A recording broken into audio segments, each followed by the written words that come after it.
1 Coríntios, capítulo 6. Acaso não sabeis que o vosso corpo é santuário do Espírito Santo que está em vós, o qual tendes da parte de Deus, e que não sois de vós mesmos? Versículo 19. Os litígios entre os irmãos de Corinto saíram da esfera eclesiástica para a esfera jurídica. O bom e velho diálogo deu lugar a longas e destrutivas demandas. As dissensões tornaram-se tão graves que alguns ousavam levar suas causas diante dos tribunais seculares. Esta situação, além de enfraquecer a igreja, estava causando problemas ainda maiores, como práticas imorais e sensuais.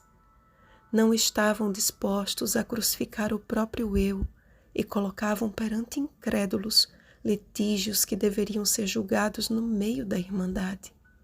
Certamente, aquela igreja precisava dar ouvidos às palavras de Paulo, ou continuaria sendo uma vergonha em sua comunidade. Só o fato de existirem demandas no meio do povo de Deus é denominado por Paulo de completa derrota. O orgulho não permitia que sofressem as injustiças, e sim que buscassem de todas as formas possíveis a satisfação da justiça própria. Provavelmente, alguns casos foram levados diante de magistrados e outros ameaçavam fazer o mesmo. Na questão da imoralidade, havia promiscuidade tal que Paulo mesmo afirmou que nem mesmo entre os gentios se via tanta imoralidade. Romanos capítulo 5, versículo 1. Em seu ministério terrestre, Jesus nunca excluiu ninguém e sempre procurou se misturar com os pecadores.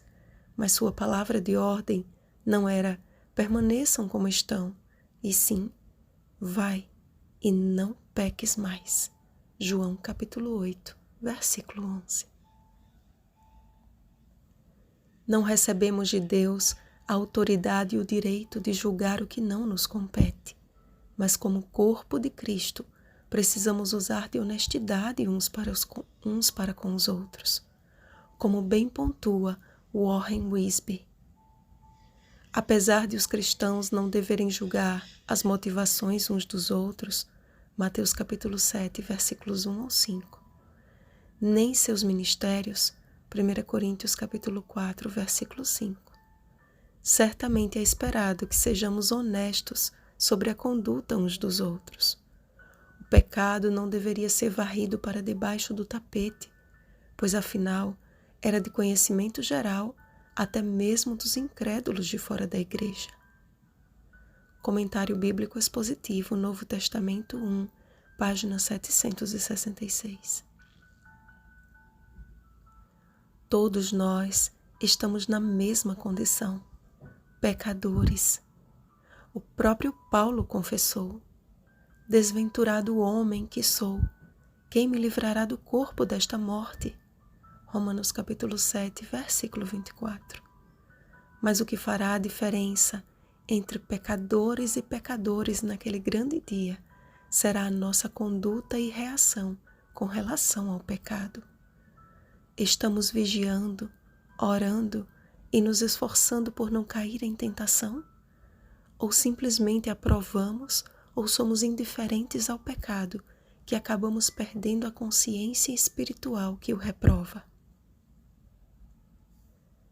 A lascívia praticada naquela igreja, comenta Warren Wiersbe, era cometida tendo por base dois argumentos.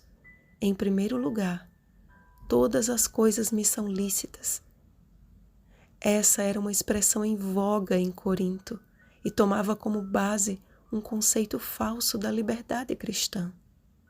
O segundo argumento deles era: os alimentos são para o estômago e o estômago para os alimentos. Consideravam o sexo um apetite a ser saciado, não uma dádiva a ser guardada e usada com cuidado. Comentário Bíblico Expositivo, Novo Testamento 1, página 769. Portanto, amados, fugi da impureza. Disciplinar não é tarefa fácil. Os pais que o digam. Um pai ou uma mãe temente a Deus nunca tratará os erros dos filhos com negligência ou indiferença, mas fará o que estiver ao seu alcance para corrigi-los e mostrar-lhes, por preceito e por exemplo, como andar no caminho eterno. Quanto mais o Pai Celestial não procurará atuar no meio do seu povo, a fim de que seus filhos sejam lavados, santificados e justificados em o nome do Senhor Jesus Cristo e no Espírito do nosso Deus. Não encare a repreensão e a disciplina como ofensas que devem ser ignoradas. Peça a Deus sabedoria para aceitar a repreensão e também, quando preciso for, para repreender seu irmão com espírito de brandura, e guarda-te para que não sejas também tentado. Gálatas capítulo 6, versículo 1. E ainda que por vezes alguns não tenham sabedoria para disciplinar, consideremos a possibilidade de ser um recado direto de Deus para a nossa salvação. Somos santuário do Espírito Santo e fomos comprados por alto preço. Agora, pois, glorificai a Deus no vosso corpo. Vigiemos e oremos. Bom dia, Santuário do Espírito Santo. Rosana Garcia Barros.